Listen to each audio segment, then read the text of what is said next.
Welcome everyone to the Atomic Cinema Experiment. I am Peter, and joining me as always is Tara. Greetings, citizens. This is a science fiction movie podcast. We get together, we talk about a movie that we've watched. It's that simple. And because we have the new film, Godzilla vs. King Kong, coming up, we are going to be working through the previous films in the shared universe, I guess. Let's be honest, it's basically just the Godzilla franchise, but there's also a King Kong movie that is then going to be shoehorned into the next one. And yes, I know, there's the one thing, they've got the one group called Monarch who kind of ties it all together, but they feel fairly separate up until this new one. But anyway, so this is the start of that modern series. We're going to talk about 2014's Godzilla, directed by Gareth Edwards. I can't believe this movie is 7 years old already. I feel ancient, time is moving. It's like... Time keeps on ticking. It's the opposite of the future. When they show like the Flash and like everything slows down because he's moving so quickly. It's like the opposite of that. Everything's just whizzing by me and I'm like, why am I so slow? Why is everything else moving so quick? Yeah, it happens. So obviously we've both seen this before. We both saw this in theaters. We both have opinions on this, and we actually happen to, I know that we line up in this fairly well. And we've talked about this one before. We have. I think it was on some of our list even. It probably was, which even that tells you kind of where the conversation is likely going to be veering opinion wise. But because not everyone loves this movie, there are people who hate it. That's true. In fact, when we get to the end of the show and I do the 1-star reviews segment on IMDb, there's some there's a number of them. Some good ones. There's a number of them. Yeah, I saw the film with my sister. And I remember when we left the theater, I was so hyped and like wanted to talk about it. And she was just like, not very good. Like, what? I was so surprised. Like, did we not just watch the same thing? But she was a big Bryan Cranston fan. So I think because the trailers were sort of selling Bryan Cranston versus Godzilla. That's not really what the movie is. No, but the trailers do really say like this is going to be like he's the star. That's not Godzilla.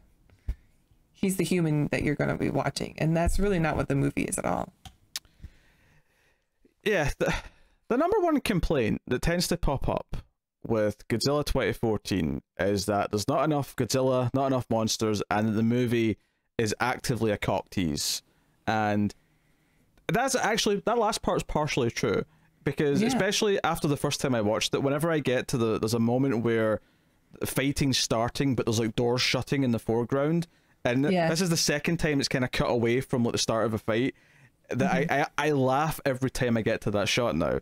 I maniacally laugh because I think it's funny that I know so many people are pissed off at this moment. Yeah, I love the cock tease.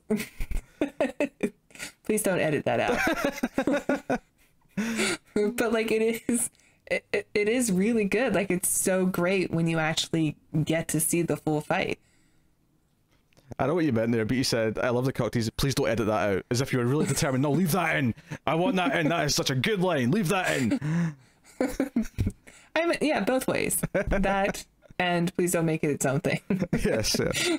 I think I've definitely heard that complaint a lot, but I think that it is what makes the movie worth the 2 hours runtime, like because we just keep getting these little glimpses of the monsters, and then when we finally get to see them, it's just such a release. Like, yes, this is what I've been waiting for. It's like watching a porno or something. You're really coming out with the quotes today, aren't you? The one-liners. I think I think there is a little bit of a, maybe Gareth Edwards is a fan. I don't know. Of porn? I think there's a little bit taken from that. I'm imagining the new DVD box set that's coming out and there's just quotes from Tara on the cover. I love the cock tease. We've got to see this movie, yeah. And it's like a porno. Yeah. I'm not ashamed of that, yeah. I appreciate the build-up. I appreciate the teasing, and I think this movie treats the monsters particularly Godzilla, but it treats the monsters with a sense of reverence and awe that they really are this special godlike entity that we don't even belong. No, there's not their a world world. Anymore. Yeah. Once they show up, it's like, oh, we shouldn't be here. Yeah, because there's a line from Serizawa at one point in the movie, played by Ken Watanabe, where he says something to the effect of, it's right before the line from the trailer, you know, let them fight. It's right before that, where he says, you know, our great hubris, you know, man or humans' great hubris is that we think we control nature and it's not the other way around. And like so much of the movie's kind of like, yeah, like as soon as nature decides to do anything, it's as if nature's a sentient thing that decides to do something. But if nature's going to rebel, if nature's going to do something extreme, we really can't do anything about it. Like it is just a force. And it's kind of like, I don't know if it goes too far into this territory, but in the way that the original film, the original Godzilla, was this allegory for the atomic bomb, and obviously there's some references to that in this, you could almost argue that this film is trying to treat the monsters more of just, I don't want to quite say climate change, but more just nature kind of fighting back and balance being restored. Because if you apply it to the real world, then the balance that needs to be restored is because we've messed up the climate. Because we did this. We did all these things. And Godzilla doesn't give a shit about your cities. No, he does not. He does not. To an extent. I'm usually enough, because this came out a year after Man of Steel, and I remembered cracking a joke after I saw Godzilla. The Godzilla actually made more effort to avoid unnecessary destruction than Superman did in Man of Steel. And it's true. There's a scene specifically in this movie where Godzilla avoids hitting a bridge and actively like blocks rockets that are going to hit a school bus full of kids. Like Godzilla saves lives in this movie. Yeah. He does. Well, he's got to, because he is our hero. Yes. The military in the film are not the brightest bulbs in the world, I'll say. Yeah. So they're like the military in all films. That's not true. I feel like if you watch a Michael Bay movie, they're painted as the best of the best, and they'll be walking against the sunset, and it'll be very epic, and it's like, yeah, hoorah! I was thinking, like, do I like Aaron Taylor Johnson in this movie? Because I'm not really sure. He's a bit like dead-eyed, and and you know, there's a lot going on around him, but he's super reserved the whole time. And I will say, I don't mind his character. I know like everything conveniently happens to him, and that's, you know, whatever writing, they're just trying to put a character that you follow throughout the film. But like, I know EOD, I know Marines and Navy and all that, and they're kind of like that. You know? They're a little dull. The character's dull. Trust me, it's accurate. All right, trust me. Yeah, a little bit. This guy would be this dull. Yeah, I mean, well, also when things are, you know, when chaos is happening, they have to be reserved. They're kind of like the astronauts in 2001: A Space Odyssey. Not the only comparison we'll be making to that film today, but they're also a little bit like a lot's happening, and they're kind of dull when you watch it. But like, those are the type of people who become astronauts, like, because they can keep cool under pressure. They're dull, but those are the kind of people that become astronauts. Yeah. The slap in the face that they're Buzz not dull Aldrin, on paper, but like to talk to them would probably kind of be boring. The slap in the face that Buzz Aldrin just got was momentous, I should say. Oh, yeah. If I have a complaint, if there's a legitimate complaint to be had about this movie, right? Assuming you're fine with what we are fine with, which is the teasing and leaving most of the fight until the last 20 minutes, that's all fine. If you're cool with that, I think the legitimate complaint you can have, and it does kind of make me chuckle every time I watch it, I might laugh at it a little bit more, is how conveniently all the action seems to constantly take place wherever Aaron Taylor Johnson is. Like, you know, like he obviously goes to Japan because that's where his father, Bryan Cranston, is, and he's up to something, and that starts off the movie's proper plot. And then after all the chaos, things happen, there are a big inciting incident, if you will, then it just so happens that the monsters end up in Hawaii, whereas where he ends up, because that's where he's trying to get home. He's going to Hawaii because he lives in San Francisco, and he's going to get a flight from Hawaii to San Francisco because he was on one of the big warships, and they give him a helicopter to Hawaii because they're kind of close enough. Yada yada yada. Yeah, there's bases in Hawaii. Makes sense. there's a moment in the movie where the military are looking at the projections. Okay, we think this is where the mutos are going. The mutos are being the bad monsters, right? Yeah. And this is where we're the path, the trajectory is going here. They're going towards the west coast of the United States, and you see in the map they're heading straight for San Francisco, which is where Aaron Taylor Johnson's trying to get back to, because that's where his wife, also technically his sister from the Marvel universe. Not technically his sister, his wife in the movie. That's where she is with his son, and like, this is another moment where I laugh out loud almost every time I watch it, because it is legitimately just like, of course they're going to San Francisco. Where else would they be going? Right, but like I agree. Like, if you have that complaint, I totally understand. Yes. But also, like, this movie does the point you made earlier of making them seem godlike. Mm-hmm. The movie does such a good job of I think this is a Gareth Edwards strong suit also, is that he's so good at scale. Like, you know how otherworldly massive this monster is, or these monsters are, like, because you always get it from the perspective of us, so you have to keep it on the perspective of the people in order to be able to do that, and it makes sense to follow one character. So yeah, it's a little convenient, but it adds to the movie rather than takes away from it, I think.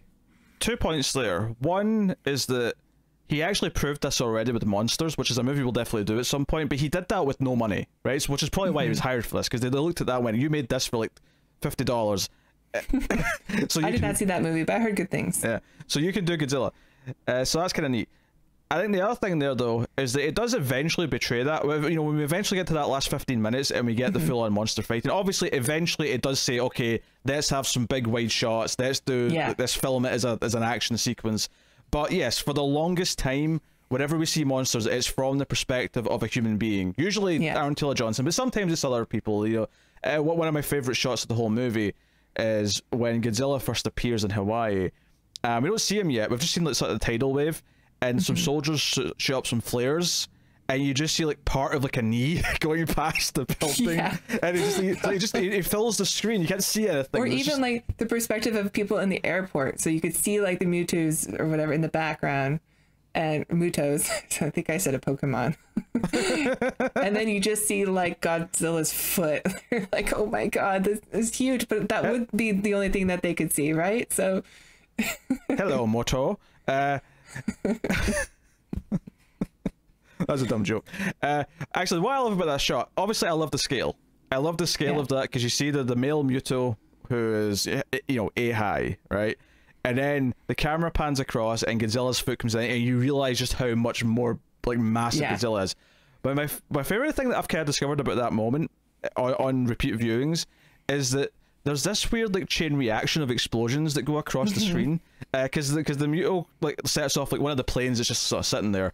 It blows up, but it knocks into another one, which then blows up, and it sort of like does a until it gets to Godzilla's foot coming in, and it's this perfect visual poetry until it gets to Godzilla's foot. Right.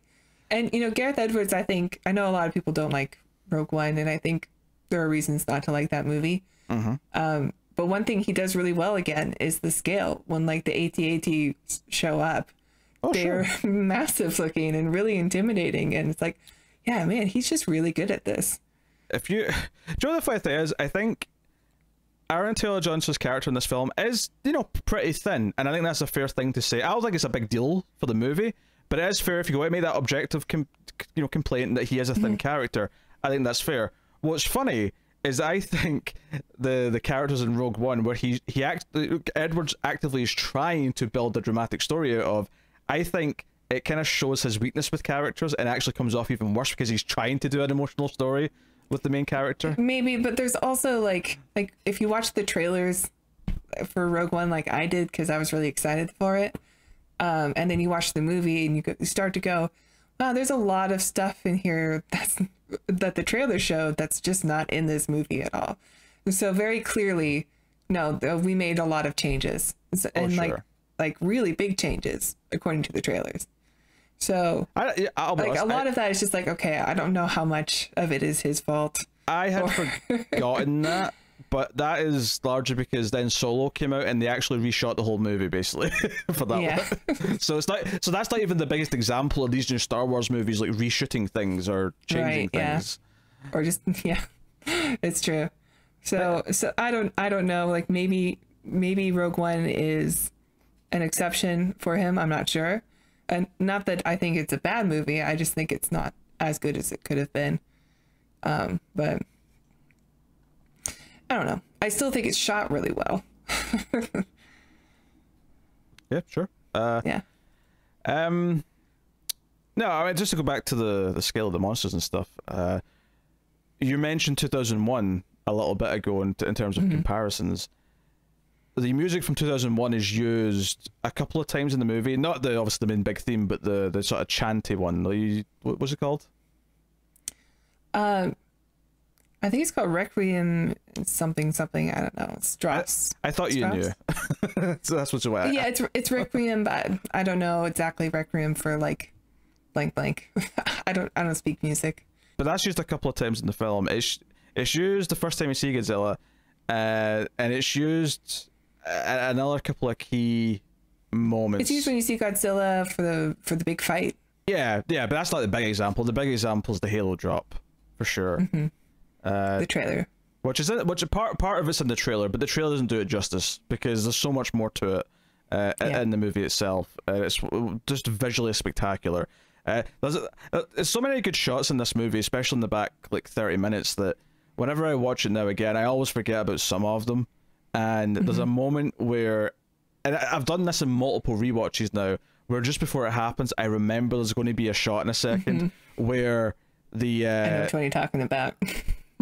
I don't know if you do. Maybe you do. I don't know. Maybe. But there's a shot where the light's going to flash and we're going to see Godzilla's silhouette in the smoke.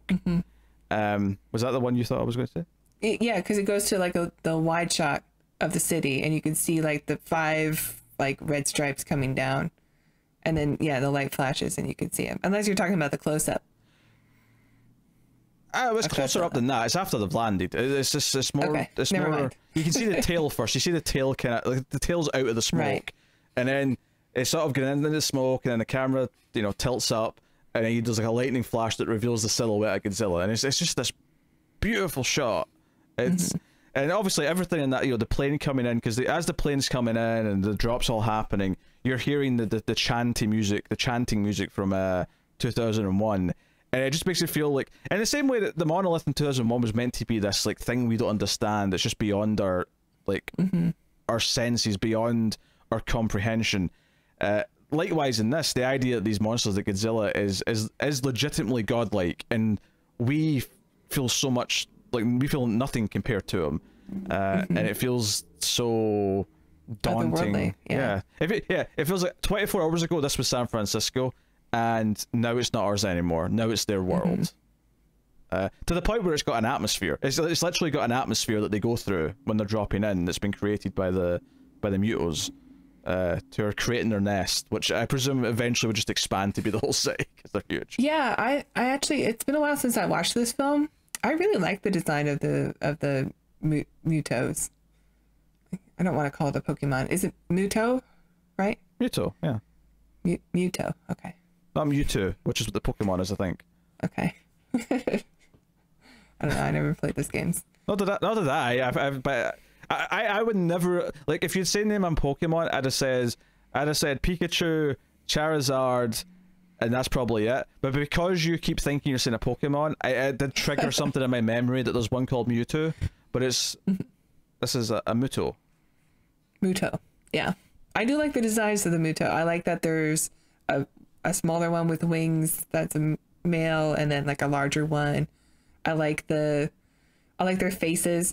For some reason I was thinking they were kind of similar to like the ones in Pacific Rim or the ones in Kong Skull Island. Like I think they all have like a very similar look.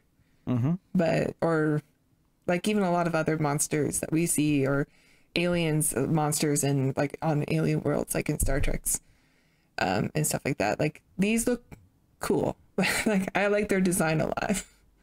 They look like something that I don't know, they look really smartly designed. I'm not going to suggest this was intentional per se, but given that they do kind of share kind of a similarity to those other monsters, I'd even throw in the Cloverfield monster a little bit. There's a lot of different... I was thinking that too, actually, but I couldn't quite remember what he looked like. A lot of different monsters that kind of fit a kind of category that these sort of slide into. I almost like think it's accidental, but I do almost think that it kind of becomes this meta thing almost in my head where Godzilla's here to show these stupid generic designs what a real monster looks like. And I'm not saying that Edwards intentionally was doing that, because I don't think a director would say, I'm going to have generic monster designs for these villains because I want them to be the plain thing that every movie's doing in the last 5 years. But I in my head, it's kind of become that to me because... I guess they look a little bit like the Starship Troopers aliens, but I think that's mostly because they look insectoid. They're just like hard armored, shelled. Yeah. Insect. Giant bugs. Yeah, obviously we have a lot of destruction. There's buildings falling over. We've got creatures walking through buildings. Edwards does that trick a couple of times where someone will go into a door and then just the back of the building will be missing because it happens a couple of times very close together. It happens in Vegas, but it happens at the site where they were keeping like the cocoon of the female Muto. So he pulls that trick a couple of times. But I like the first one especially because the first one especially, like, they're going to check up on this thing because you know, Serizawa's realized, oh, maybe this thing might wake up now that the other one's awake, and they send in soldiers and they're kind of like wiping dirt off all the, because it's basically just it's like a storage dump for like radiated material right in the middle of the desert, and they're going to this hallway, and because no one's been down here in decades, they're wiping like, you know, thick dirt off the little windows. And they get to one, they wipe it off, and just sunlight comes beaming through. I actually really like that little moment, because then they open the door, and it's like, oh, the entire back of this building and the mountain we built it in is just gone. Yeah, it's a mountain. Yeah. It's like our country's waste and drop off place. Well, and it's just a mountain. We just bury stuff in mountains. Yeah, I mean, they say it's Nevada, and then they go to Vegas like right after that. So yeah, and I agree. Like when I watch those scenes, I chuckle a little bit. Like, okay, nobody noticed a giant thing. Like it left a big trail. Well, yeah, there's a couple of moments in the film where it has that T-Rex and Jurassic Park syndrome where they had to be really quiet to sneak up for this surprise little moment. Right. That they have. There's a couple of that. There's a few moments like that where, you know, there's some big ones in the big climax stuff at the end as well where, like, there's so much bass in the footsteps of these things because they would be very loud moving around, but whenever the movie wants them to be silent, they're very silent. They're very sneaky. Like a sneaky T-Rex. Godzilla is 300 foot tall. He probably weighs something like 100 ton or something like that. I don't know. Probably more than that. It's probably thousands of tons. Yeah. I have no idea how much you'd weigh. Well, he's probably the size of 1 million elephants, so, and they weigh like a ton. So your estimate's about 1 million then? Is that what you're saying? He's earth crushing, yeah. If anything, I question why the streets themselves don't buckle under the weight, because there's sewers under the streets. Yeah. You would think they'd all just buckle. Like he's so massive that it really does call into question like how anything is around. Like just the vibrations from the steps should like cause buildings to collapse all around him. Yeah, but that's okay because it's a movie, we want to enjoy it, and if that all happened, like, we wouldn't get any of the fun. So exactly, that's not the point of the film. Absolutely not. And I think, you know, if you're going to compare Godzilla 2014 to the original Godzilla, obviously it's not the important monumental film that had something very serious to say, but I do think it's one of the strongest Godzilla films after the original, because it's mostly through style rather than substance, admittedly. I think it is mostly the style. It's mostly how Edwards as a director treats the monsters, how he frames the destruction, how he shoots the destruction, how he shoots the monsters fighting, the ethereal feeling they have of being these like larger than life entities. Something that I do think is missing in the following movies, even though they maybe arguably have more fun fights or whatever. And I think that sets it apart. It makes it feel kind of special, and that feeling is not wavered. I mean, complaints of the characters, you know, can be there, and You know, it's funny because watching it again, like I realized just how little Elizabeth Olsen's actually in this movie, even though she's technically like second billing. You know, she well, there's not really a lot of humans in the film that we are following. No, it's really just Aaron Taylor Johnson more than anyone else. If anything, Sarazawa and Sally Hawkins, who's his like partner in crime, they get probably way more screen time than most other humans. Shout out to David Strathairn from who played Ashford in The Expanse. I like seeing him here because when I first saw this, I didn't know who he was. So it's when I've come back to watch it since Expanse that I've like, oh hey, it's Ashford. Hey, I like seeing him. Yeah, he's a great actor. He's been around forever as that guy. Who do I know him from? He was in a movie we did called Fast Color. Well, yeah, I know him from something from long ago. I think there's a Neil Simon movie that I watched a lot. Lost in Yonkers. I think that might be it. But he's a that guy actor. He shows up in all sorts of things. I forgot he was in this also. Yeah. But yeah, he's there. I mean, I think it's funny, we've bounced around quite a bit, just talking about the general film, and we'll go a bit further here in a second. But I'll give the Patreon producers their thank you for the month. So a thank you to Tyler Hess, Cindy Palacios, David Sharp, Board Now, Al Treisman, Christopher Moy, Brett Williams, and David Brown. They are Patreon producers for the month, so thank you. Tara, where can they go and support us? Yeah, if you enjoy the reviews, please check out our Patreon page. It's patreon.com/MilesFestTV. And if you donate as low as $1 per month, you will get access to bonus episodes of The Ace. So if you're looking for your favorite B-movie review, it tends to be what we do over there. They tend to be quite funny bad. So it's probably there. Check it out. Or maybe it will be.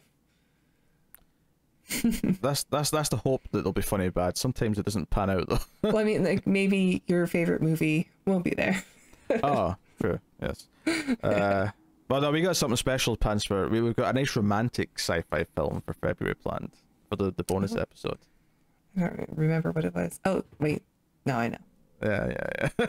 I'm very excited. I've not seen this film. Yes, very romantic film. The love between Beauty and the Beast. Let's talk about Chernobyl a little bit, because watching this in a post-Chernobyl world, and by post-Chernobyl I mean post the miniseries from HBO, not post the actual event, because obviously the event happened a long time ago. Not just Chernobyl, the Fukushima. That's true. That was not even that long before this movie, only a few years. But there was a couple of things early on that stuck out to me. One of which is kind of like I'm going to critique something slightly just for being a movie. It's not really a critique. It's just you mean that radiation looks like smoke. It's not even just that it looks like smoke. It's that radiation is visible. Like there's actually like a wall of something, so we can see it. But it's kind of a movie thing. Like, okay, we have to be able to see it, so we can have a dramatic moment where you have to close the door and not get radiated. Like, you know, but it made me laugh because obviously we watched Chernobyl, and one of the big things in that was that the radiation was completely invisible. You didn't know where radiation was until you pulled out a meter or you started feeling it, the effects of it. And I mean, it could be that this was not smoke, but like steam that was, you know, sure, maybe different, like radioactive still. Like maybe that's like, I think they use steam in nuclear power plants, so maybe it is. But yeah, I couldn't help but think of Chernobyl also. Yeah. When they were running away from the radiation. Yeah, so it's just a minor thing. It's not like something that actually bothered me, but it was just something that stuck out. I was like, you know, but we've seen a man bleed through his pants because he just leaned up on a door. Yes. So I guess like I'll buy that radiation's in the cloud of steam or whatever that's coming down the hallway, but I'd also suspect that there's a lot of invisible radiation beyond that cloud as well, most likely. Yeah. Which is why, you know, Bryan Cranston hitting the door just in time before the smoke gets to him makes it feel like he should probably also be sick. he's probably screwed. But no, even when the title comes up after the opening titles, all the credits with the redacted and all that, and the big pounding music. Yeah, I like it because it is like connecting it not just to the previous film, letting you know that this is a continuation, but also like, go ahead. the actual title. You got your hand. Well, I was in the middle of a sentence, and and you're talking about something that wasn't even anything I was going to talk about. How dare you? It is definitely worth talking about. I'm not saying it's not worth talking about. I'm saying that I was making a point, and you just jumped in mid-sentence. And my hand, go on then. And for the audio listeners, I had put my hand up for Tara to stop talking. My hand was up because I naturally move my hands when I'm talking, and she stopped me mid-point where my hand was in the air as I was making my point. So I just held my position. I thought, I'm not letting this go. I'm going to hold this until I can finish my point. Go on then. I was just going to say that when the actual title Godzilla comes up, it comes up with like ash floating around, and that was the imagery made me think of Chernobyl. Made me think of the streets of and all that. That was all. That's all I wanted to say. It's a very good point. You may continue your statement about the opening titles. Yeah, the opening titles are really awesome. Like it's showing you glimpses of. It looks like you're watching stock footage, and maybe some of it is of like news footage and of people working in reactors and testing out nuclear weapons. And but there's mixed in little Godzilla stuff in there, so it is connecting it to the original film. Plus, you see all these nuclear tests going on, and the whole point of the first film was about nuclear weapons. Let's talk about the connections to the original film, because obviously they outright dropped the year 1954, which obviously is a direct reference.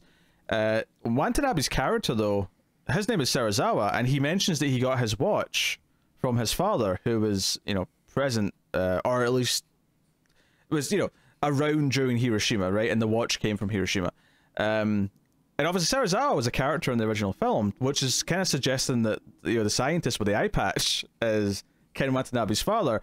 Now, admittedly, it's a little bit of a stretch, because Watanabe was clearly not a married man. He was very much in love with our other lead character, who was in love with this other man. Serizawa? Yeah. Serizawa, yes. Serizawa, what did I say?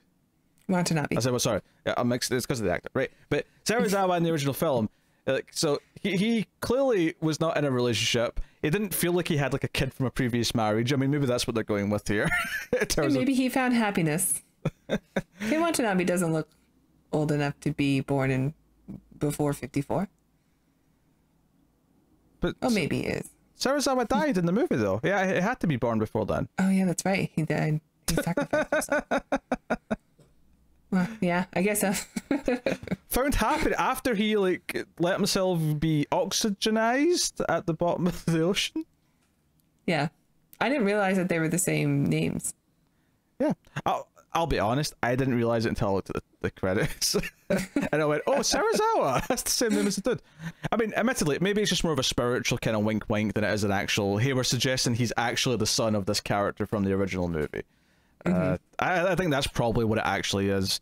But I'm having fun trying to make it work in my brain, because it's amusing. Okay? Sure, yeah, okay.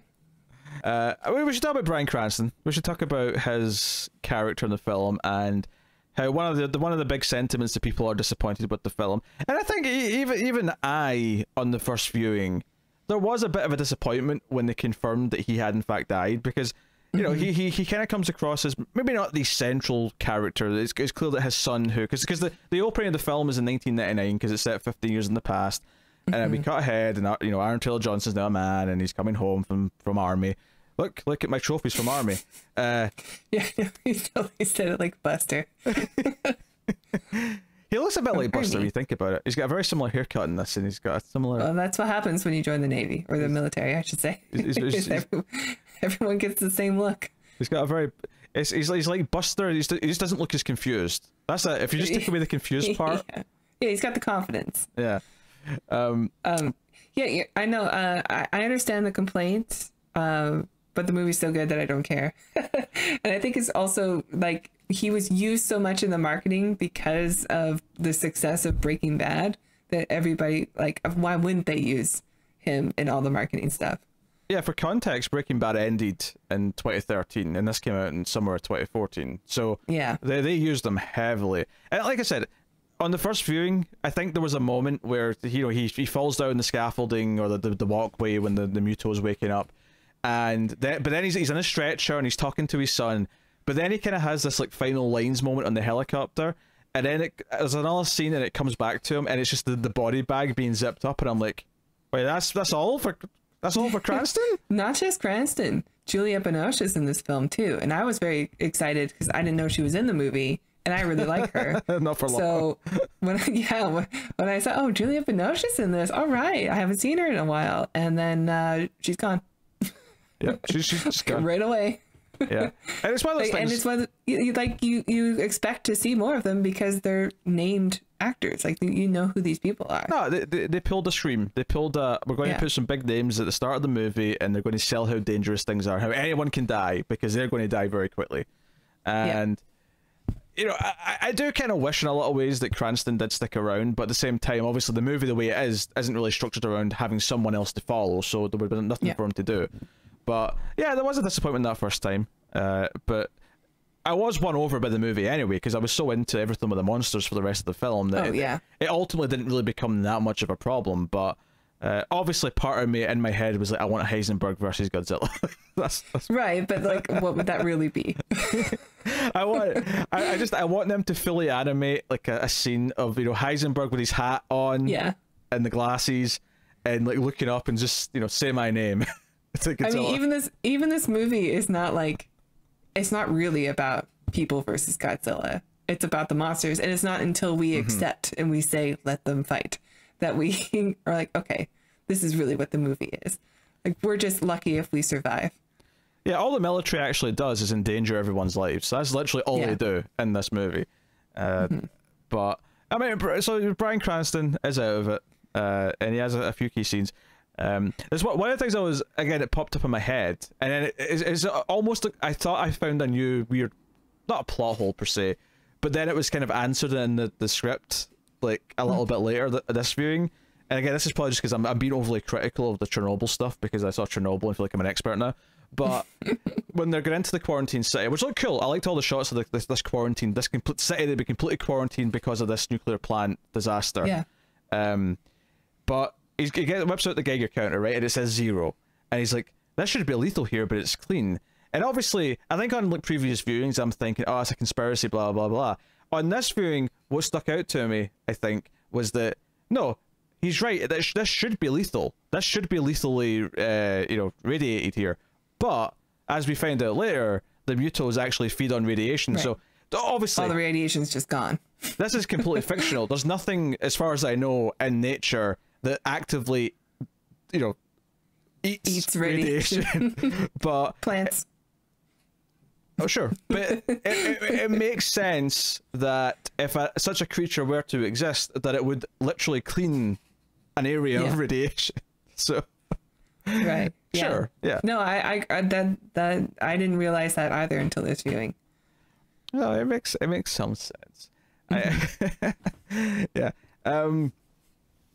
So, like we said, it kind of follows Aaron Taylor Johnson around like a bad habit, because he ends up he's on the monorail in Hawaii. That is one of my favorite shots, when you see the Muto like at the end of where the train is going, and it's just like collapsing the tracks around it. Like, ooh, it's a good shot, because of course you're seeing it from the perspective of people inside, and just this giant monolithic creature at the end of where you're about to go straight into its mouth. It was great. I do kind of love the fact that these monsters feed on radiation, so they literally, it's around this point in the film where we see one eating a nuclear missile off a submarine, and it's just a hell of a visual. But a little bit later in the film, when they're like, okay, we're going to lure them, all the monsters, we're going to lure them to this big nuke we've got, and then we're going to kill them with the nuke. And quite rightly, Sally Hawkins is like, they feed on radiation. Do you not see the problem with this? And the reaction is basically, yeah, but this blast is so big. So the radiation, they'll feed on that, but then the blast is so impactful that it'll kill them anyway. And we never actually get to find out if it will, because ultimately they never are there when it explodes. But all I could think was, that's your plan, is a bigger explosive. Just go bigger. That's all you've got. That's it. Yeah. They did the same thing in The Blob. Just keep shooting it. Why? Just get a bigger weapon. No. You're making it stronger. Stop it. Yeah, and it's so much of the there's a lot of stuff in the middle that always cracks me up. There's a couple of really funny lines for me. There's one where the news report says something like, you know, we encourage people to stay off the highways and not cause jams right now, and it cuts to a shot of just, and it's like so many cars, and it's not even like busy roads in a city that you expect, or even a highway that you expect to be jammed. It's like quiet roads by like a farm, and it's still jammed as if it's you know, everything. So yeah, right. there's moments of humor. The other one that makes me laugh as well is when Godzilla does shop in Hawaii, and it arrives at the fight, and it cuts away, and it cuts to Aaron Taylor Johnson's son waking up on the couch, and he's watching the news, and Olsen's like, just, you know, walking around. She's a nurse, and she's like getting her scrubs ready, and she's like, I need to go to work, blah blah. And he's like, "Mommy, dinosaurs!" And she turns around, and just the look in her face when she sees the TV, it's like, this is real. and it's hilarious. But it's also hilarious because she just got him. Her husband just came back from like 14 months serving, right? And his job is to like defuse bombs. Like he's a bomb expert. So he's already doing something very dangerous, where he literally could end his life if something goes wrong. A lot of the time, he comes back. He immediately goes to Japan to get his father, who's been arrested for trespassing in a quarantine zone, and this Muto thing happens, which to the public, and as far as she knows right now, was a giant earthquake. And she can't contact her husband. So there's something really funny to me that she turns around, and he's left a message for her at this point. He got like a sat phone from one of the military dudes, and she doesn't answer, but he leaves her a voicemail saying, "Hey, I'm going to Hawaii to get a flight, you know, so much to tell you, my dad, blah blah blah." She turns around, and where her husband currently is trying to get a flight, this giant dinosaur fight is happening. Yeah, I mean, the humor in this movie is more the editing, I think, because it is just like, oh, we're gonna get it, cut to like a kid watching news instead. You're like, oh. But hell, I mean, that is funny to me. I'm just realizing as I'm explaining why this is funny, the fight is literally happening at the airport, where he very well could be. He could be at the airport trying to get his flight to San Francisco. Right. Yeah, it's just situational comedy. Oh dear. Because it does little things. Like Aaron Taylor Johnson has a moment here where he ends up stuck with a kid who's separated from his parents. There's like some Asian tourists in Hawaii, and their kid gets separated from him, and he is like, "Oh, I'll take care of the kid and bring him back to the subway stop, or the monorail stop, I should say." Yeah. And he ends up having to protect the kid for a little bit longer because of the attack. And it's just it's there just to show us that he's a good guy that's worth rooting for, and that we should care that he's, you know, we don't want him to die. We don't want his family to miss him because he's a decent human being. That's the point of that. It's a little bit, you know, on the surface. There's not much to it. It's just, here's him doing a good deed, so we know that he's nice, and then therefore we don't hate him. Plus, it adds another thing in his way. Like, he can't just look after himself. He's got to look after this kid, and you know, the kid's not annoying or anything, and he's not in the movie for very long. But well, the film's not very shy about trying to draw parallels with Aaron Taylor Johnson's character and Godzilla himself, bizarrely. Oh yeah, totally. And it really plays it up. Who's the real monster? I'm just kidding. Well, that's the thing. It's kind of the opposite. It's like they're both heroes. Like, they're just heroes of a different kind.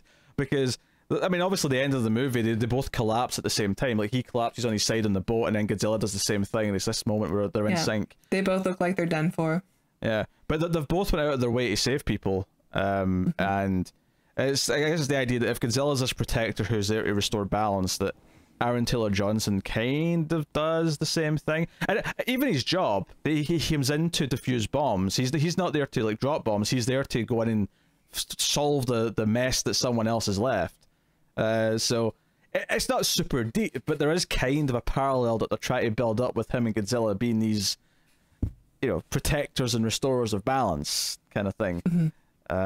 So, you know, it's there. No, yeah, I noticed it a lot more this viewing. Yeah. You know, what's funny is there is actually one parallel to the 1998 Godzilla, believe it or not.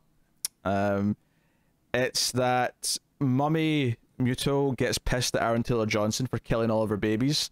That actually happens in 1998 Godzilla. Now, admittedly, that's right. Yeah, It's more of an Aliens thing, to be honest, because the Alien Queen is pissed at Ripley for killing all of her babies. So they're both taking from a masterpiece, but because it's a Godzilla movie, I'm comparing it to other Godzilla movies, and I was thinking, hey, this is kind of what happens, because in the 1998 Godzilla, which I suppose we'll have to do someday, but it's not in the schedule right now. We've skipped it for a reason. But there is a whole sequence, at the end of that movie where Godzilla's and I say Godzilla, it's not really, it's big dinosaur is chasing Matthew Broderick in a taxi cab through New York because she's pissed that, because it's a she in the 98 one. Yes. Well, the dinosaurs are female. Yes, because they went through the park and lifted up all the skirts. Yes. And she just looks like a big T-Rex. And she looks. I kind of think, yeah, a big T-Rex with a.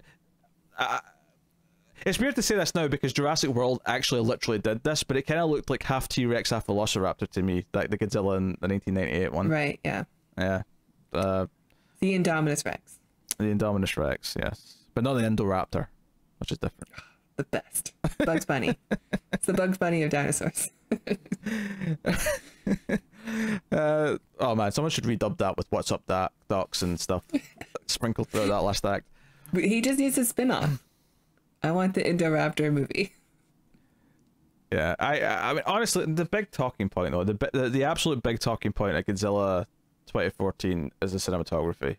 It's gorgeous. Yeah, it's the thing that I keep coming back to. There's so many wonderful shots, and what gets me is that there's some great moments even without Godzilla, who's obviously the highlight. The stuff on the train track at nights when they're like transporting the missile, and they're again. Admittedly, I'll excuse this one for being there around Aaron Taylor Johnson because he's actually transporting the bait. So this one actually at least is somewhat not coincidental. So and he is EOD, and I think they say something about like most of the EOD I think die at this point, or like they don't make it out. For later on that's relevant, yeah, because he's the only one who survives this train thing on the train tracks.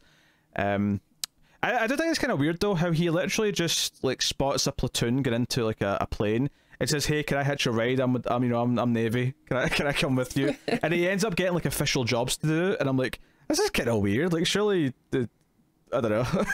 I would say yes, but it's also a war zone, so maybe not. Like, yeah, maybe they just go with it. Yeah. Yeah, there's a disaster crisis, like all hands on deck. Whatever we can get. Yeah. It is like you are able to transport through like hitch rides with other planes that are going through that are, so long as it's military. Yeah. It's not like he's getting a ride on an ice cream truck, right? Well, it's not like a civilian flight, Yes. it is a military plane. Yeah. So, but that stuff's great, and then of course, but once you get to San Francisco, like.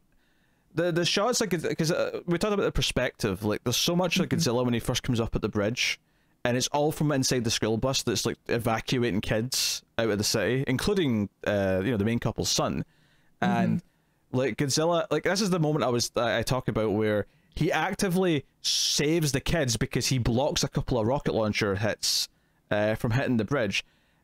And one of my favorite shots in the whole movie might be after he's forced to walk through the bridge at one point because the military just won't let him like do anything else.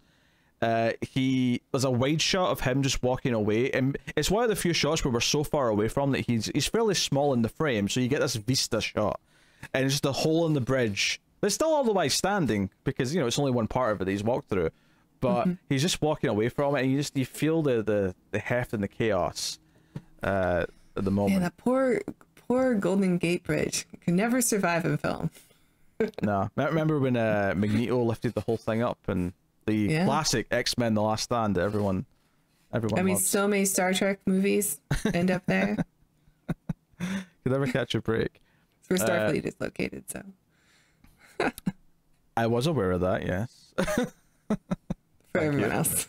Yes. But no, like I the shot of Godzilla in silhouette when the lightning flashes when he's in the smoke is wonderful. Everything with them dropping from the plane, and they have the red flares on. I mean, them, there's a reason that's a trailer. Also, it's just like it's such an extraordinary scene. but notably, the trailer only shows the scenes of like them before they get inside the atmosphere, if you will, of the actual yeah, but bubble. that's the trailer opening. You know, wasn't it just the whole teaser trailer? It may have, it may have been the whole teaser trailer. But it never showed stuff when they actually start to like see the monsters inside the drop, because there's a lot of beautiful stuff of them just coming through the smoke, or say smoke, the clouds, and then going through. There's like a gap, and then like the sort of the almost artificial atmosphere that's been created by the monsters, and if we see like it's literally, because we talk about the perspective of the humans, but here it's literally a POV shot from Taylor Johnson's. Yeah, you can see mask. like the edges of his goggles that he's, or his whatever face shield that he's wearing. And he looks over, and you just see Godzilla like biting on the Muto, and it's just like he's probably as close as you could ever possibly get to this fight. But actually, that reminds me, when the city's like going into evacuation mode, and like Elizabeth Olsen's running around when it's still daytime, because there's a great moment, and again, this is one of the few monster things that was in one of the trailers, is where she looks at one side and there's a Muto, and then she looks at the other side and Godzilla's appeared and he's standing tall right before the fight that it cuts away from with the doors. But I love the moment before that where she sees very quietly, just like, there's a guy parachuting down the street, and it's like, that's weird. But then you just see behind her the fighter jet, because the Mutos have an EMP, and we've seen them knock out planes repeatedly throughout the movie, and the jet just kind of spins into a building behind her, and it's like a nice little, just a little quiet, like, is that a pilot parachuting down the street? Oh, that's the plane that he came from. All right. But then you get the shot of it's the shot of out in the water next to the bridge again, where there's just like multiple planes like falling out, all these jets falling out the sky. Yeah. It's beautiful. Oh, it's so well shot. And I really should check out Monster, because I am, like, every time I watch this film, I'm just so impressed by how it looks and the setup. And I mean, I think honestly that musical score that they use also just is so perfect for making it feel epic, and because you associate it with 2001, it kind of puts it on, a pedestal a bit. Like, they're inviting you to compare it, I think. Yeah, in a way. I mean, I'd argue that even just on its own merit, I say it was never used in 2001, it would still be perfect for the scene. Oh, it's a great entry song for Godzilla. Yeah. Well, I'm thinking more of the Halo drop, but yeah, the entry of Godzilla too. Because there's a third time you hear it a little bit, and because the first time you only hear like a short bit as well, because it's just the one shot of like his appearance, and then you get a lot of it. You get the full thing where it really goes into all the bits and pieces during the Halo, because that lasts quite long. But then when you get to what's something we've not talked about yet, and this is a detail I love. So it's right after Aaron Taylor Johnson's decided to blow up the nest, because they can't defuse the bomb, because it won't open. It's all like rusty, closed shut, bent shut, whatever. And the plan B is to take it to a boat and just get it far away from the city, get it out in the water so it can blow up safely away from everyone. Fine. But he has this thought as he's leaving. He's like, wait, all these eggs, this is hundreds of more Mutos. We can't let this happen. So, and he's a bombs expert, so clearly he knows how to use a bomb and blow them up. And he does this. And this actually, I love this detail. This inadvertently saves Godzilla, because Godzilla's getting his ass whipped at this point. Because this is probably finally when we're getting to see like a proper fight where they're double teaming Godzilla, and he's actually going down. He's not winning. And this explosion of the nest distracts them and makes them go, oh shit, our babies. And they come running over to the nest.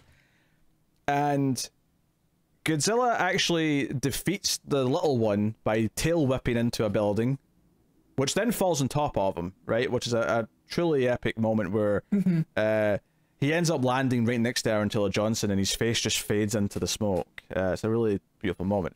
But the thing that I was building up to, though, is that, so he's down and out for a bit, and Mama Muto is pissed at Aaron Taylor Johnson, comes up to him, gets right in his face because she recognizes it was him.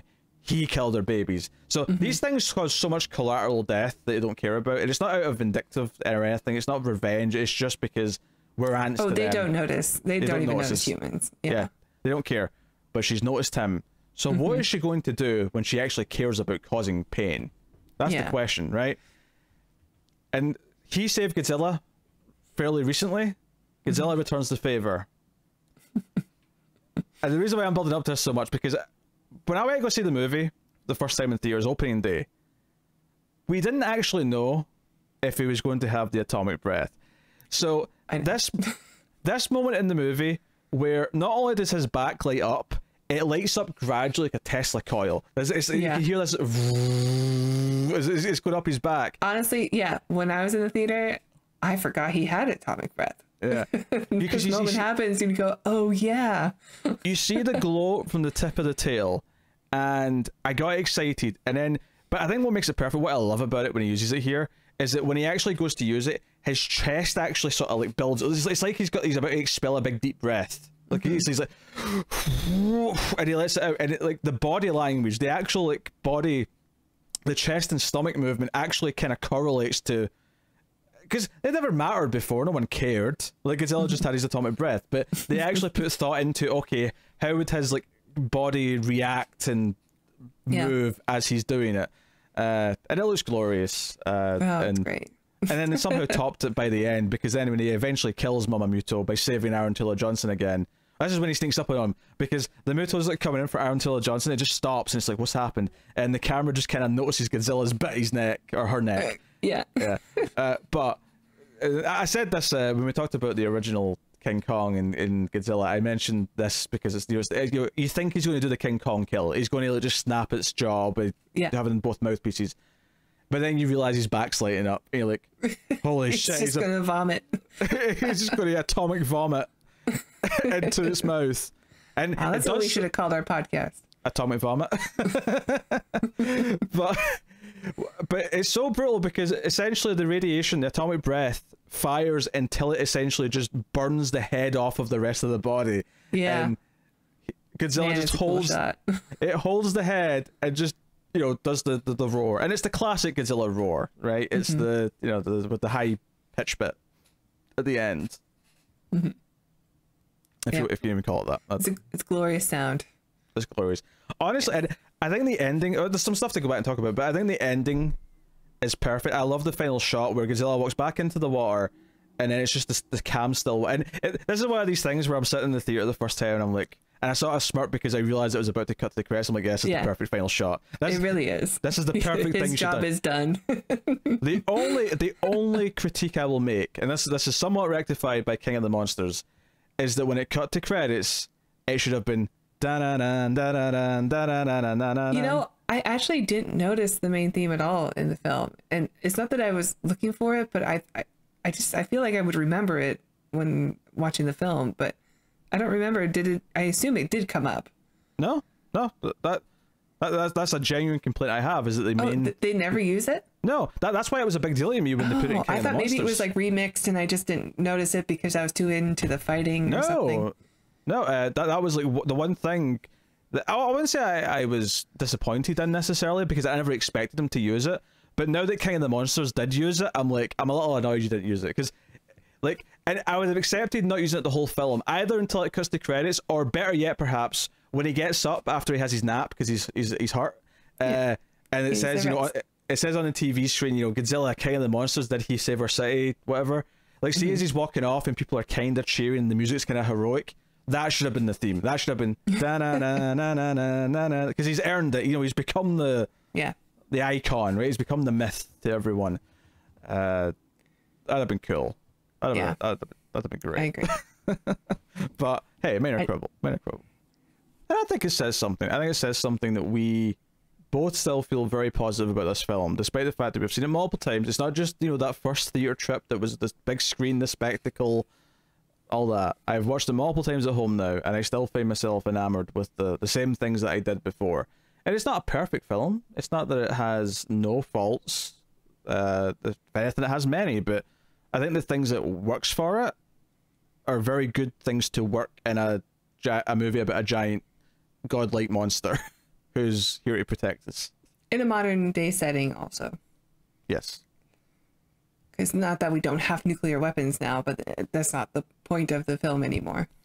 No, and it couldn't be about that anymore. And that's kind of why the original film is always going to be more meaningful, because Well, okay, there's a few things in here we can maybe connect to stuff like climate change and or other ideas. Man's hubris, Yeah. of thinking it's on top.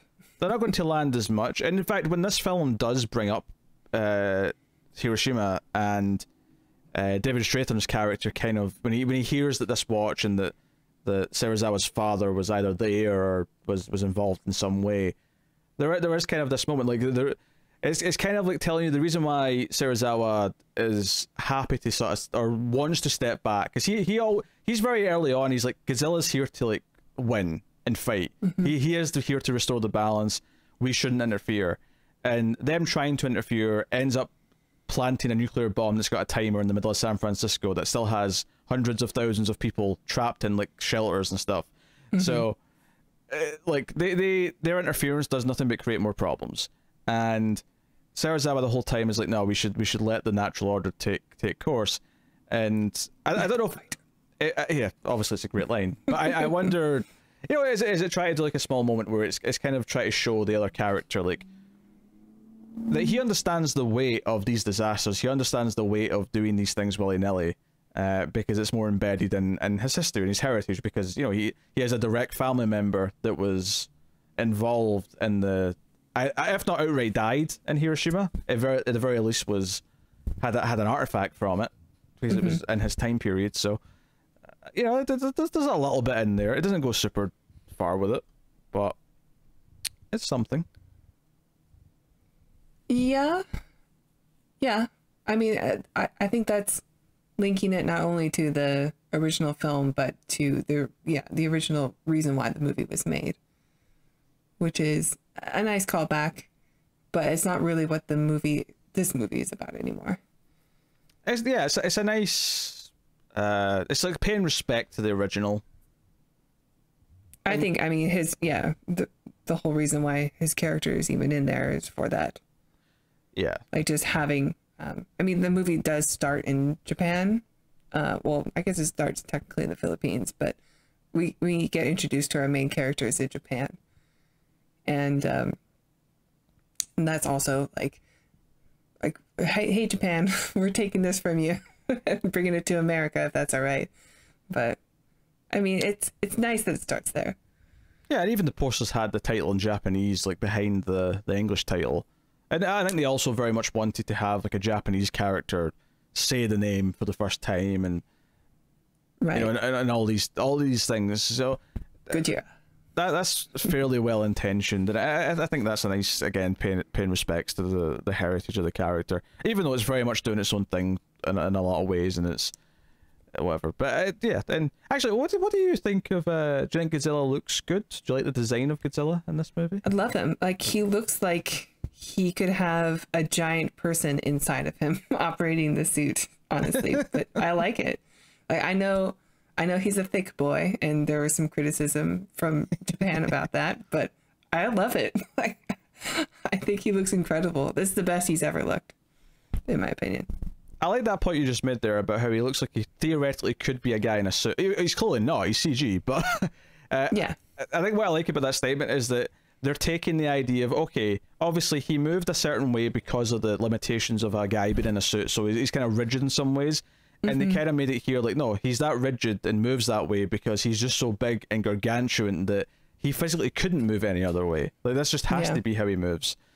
So it makes it feel like more of a natural thing that's part of his physiology rather than a limitation of like what they can do. Yeah, but when you see him like walking away into the ocean forever, you know, question mark. Yes. You know, he does look like a man in a suit walking away, but like giant. Yeah. No, and obviously the effects are good. Occasionally it has some CG like fog that I think looks a bit iffy, because I'm a bit sensitive to bad looking CG fog. I feel like it's overused in movies and TV, so it tends to stick out to me. But other than that, it looks very nice. Yeah, I mean, it sort of stays with the same style of the film the whole way through, though. Like, we see it so much it becomes part of the atmosphere, like that. It's not that big of a deal to me. But I know what you're talking about. And I was just looking, because I don't have IMDb open because it's always a distraction. But I wanted to see what else Gareth Edwards had done since or is going to do. and he's done nothing. He's Since got like, yeah, since Rogue One, and Yeah. I was really surprised by that. Like, is he just so scarred, or is he just doing, like, producing now instead? And it was just too much for him. Like, I don't know. It's the stress it's of making really a Star Wars. disappointing because he's made such a great film. Like, why not make more? I don't know. He really is like an exciting director. If he had a new project. Honestly, looking at some of his other roles, none of the things that he's done that have more than 2 things have anything else either since 2016. It seems like he's just out of the game right now. Maybe he's recuperating. Maybe he had a kid or something. The only thing he's done since 2016 is he actually had a cameo in The Last Jedi. Right, I remember that. And that's it. He's That's next to the salt guy. That's the scene of the film where a guy tastes salt, and the person next to him is Gareth Edwards. I vaguely remember this being a thing at the end of that movie. Right. Speaking of the end, I didn't check. Is there an end credits scene? And this one, no. Okay. No. Kong Skull Island has one at the very end of the credits, Okay. but this one did not. I'm glad I didn't turn it off too soon then.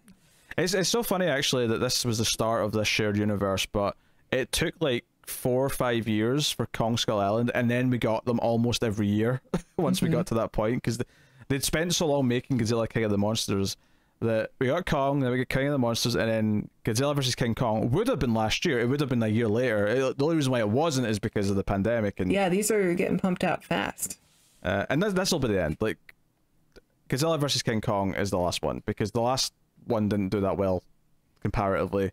Not enough to Which keep is it really going. surprising. I mean, I guess not everybody loved this film, but I think, this movie did do well, didn't it?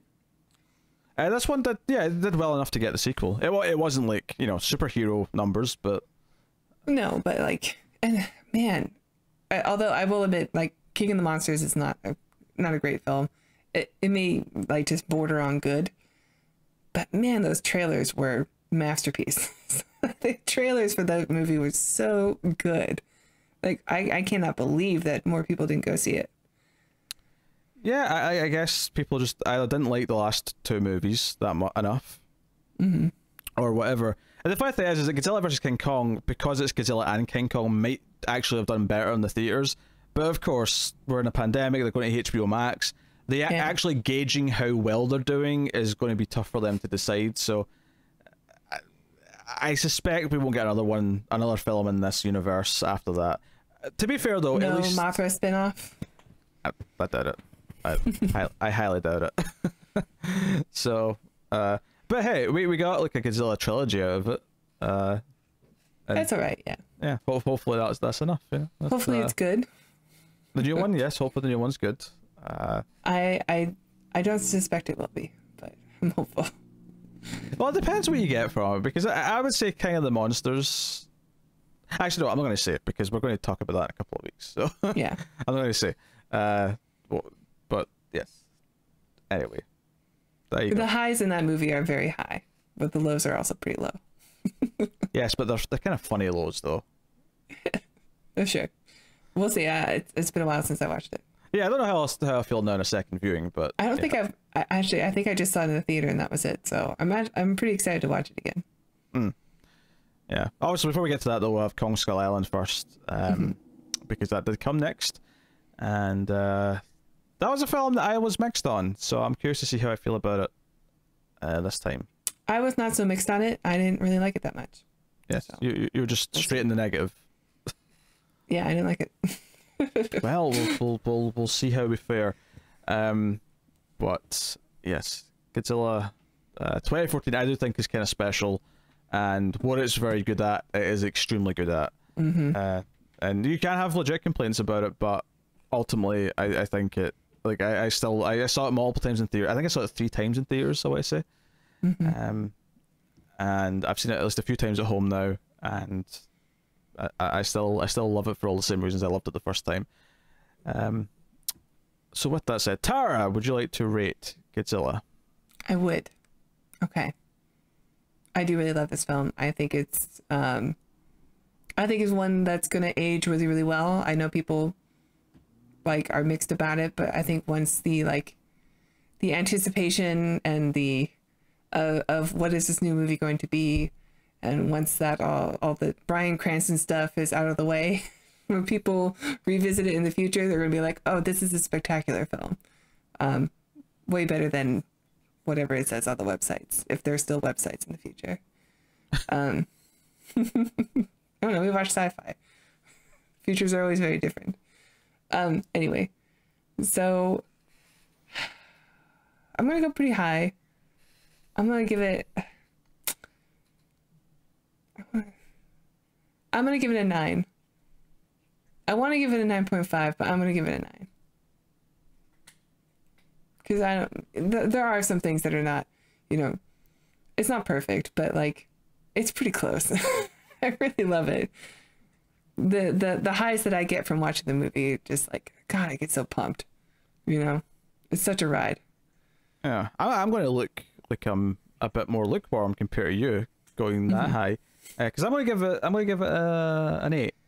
8 out of 10. And I'm being somewhat objective here, because there are legitimate things that I think you can point at and say, this is an example of a weak character in a movie, or this is an example of a weak piece of storytelling here with this. One minor nitpick actually that I was thinking of during this movie is that Serizawa and Sally Hawkins show up in the opening when they find like this nest with what the first Muto's left from, the one that ends up causing the disaster in Japan. So that's 1999. And then they're around, obviously, for a lot of the present day stuff, right? And I feel like it doesn't feel like they're in two different time periods. It feels like that scene with them at the start feels like it could. I don't know.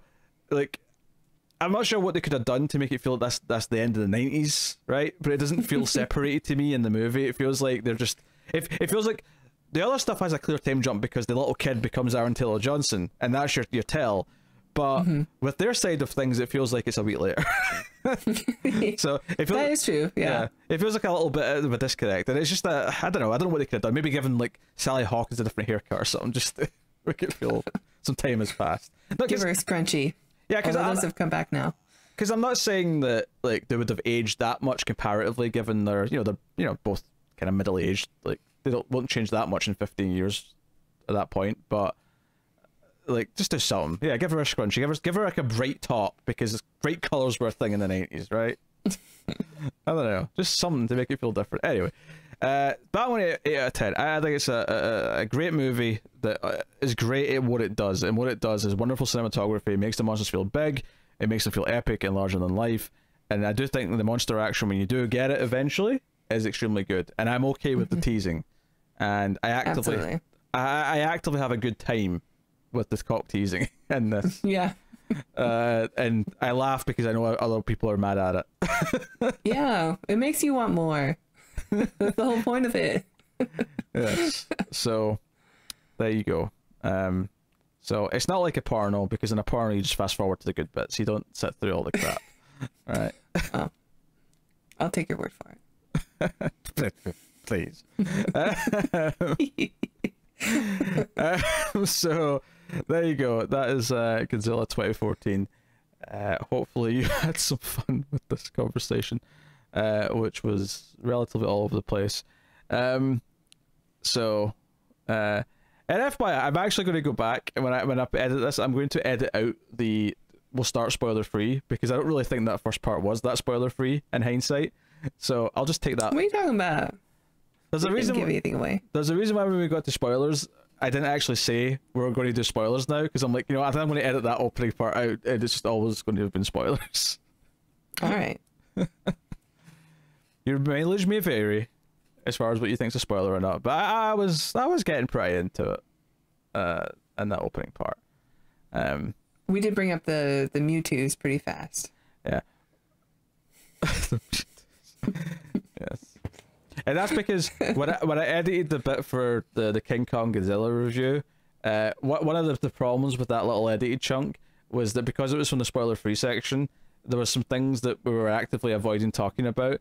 And Tara might have pointed out that she sounded a bit silly at one point because she was avoiding saying something. So I was letting it go a bit further for the sake of, this will edit better later into a little thing. I see. Okay. All right.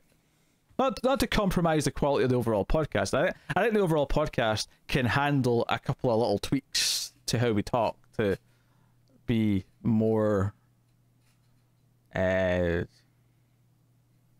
don't know, like a buffet, so I can take parts of it and put it on a plate and say, hey, here's a satisfying plate on the buffet. But the whole buffet's there if you want the whole buffet. It's so funny the way you pronounce buffet. How do you say buffet? How do you say buffet? Buffet. Buffet. By the hit television show Buffet the Vampires. I don't know. The way you say it sounds silly to me. Oh, it sounds silly to you. Oh, okay. Fine then. Is that going to be the word that they leave now? Oh, yes. In the comments, you could put the word buffet. Tara's going to do her pose for the thumbnail. Tara, would you like to pose? 3, I suppose. 2, 1, pose. Oh, shit.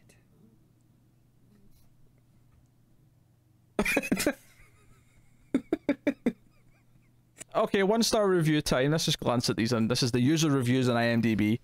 The first one is utterly contemptible, is the title of it. It says the film has no plot. There's a big paragraph though, I'm not going to do that. The second one says, this is a bad joke. Are you doing makeup? No, I have something in my eye. Okay. I need the mirror. Okay. So unprofessional. Just Awful's one title. One's titled, Did I See the Right Movie? And, oh, you love this one. Even worse than the 1998 version. Whoa. Is one title. I hate that movie. I'm going to read this one for the shits and giggles. So this is one paragraph. Worst film ever. Save your money and don't go. Godzilla is only in the film for the maximum of 10 minutes. The rest of the 90 minutes or so that I lost my life to is filled with mediocre acting that was about as exciting as treading on an upturned plug with no shoes on. Upturned plug. It's very specific. Yeah. Could have said Lego or something like that. Yeah, like Lego is universally like the thing that hurts bare feet. Yeah. I got the impression that the majority of the budget was spent on the sets and actors, leaving effects for Godzilla to last, which resulted in having minimal screen time. Yeah, that's how they wrote the film. It's they spent all the money and everything else. Like, oh shit, we have no money to do Godzilla now. We'll just we forgot about our main star, Godzilla thing. Literally, up until the 70-minute mark, you only saw a tail and a few spines from his back. That's not true. You see he's facing the airport scene, so that's just factually incorrect. When a headshot finally materialized, it was only for a matter of seconds. I genuinely feel shortchanged. I would strongly recommend that anyone planning to see the film should wait for it to come out on DVD. No, this is definitely a great theater experience. They're all saying that there's not enough Godzilla and that it's boring. That's the gist. Hard disagree. There's 204 1-star reviews on IMDb out of 1,675. That's a reasonably high percentage, actually. Now thinking about it. What's the average score on this bad boy? 6.4. Ooh, it's a bit low. It's a bit low. On the low side for me. I can't believe. Yeah, I just don't. I don't get it. Like, the movie's just so exciting and I've like, never visually like you can't take your eyes off it. It's great. Like there's a wonderful scene that kind of like, epitomizes how it's like how frustrating it could be, but in a good way. Where like you're it's the scene on the bus, so the perspective of the kids, and they're all looking at the ocean and looking at all the ships and stuff because they're looking for Godzilla. And I found myself like leaning into the screen like, do I see him? Do I see him? And then boom, bird.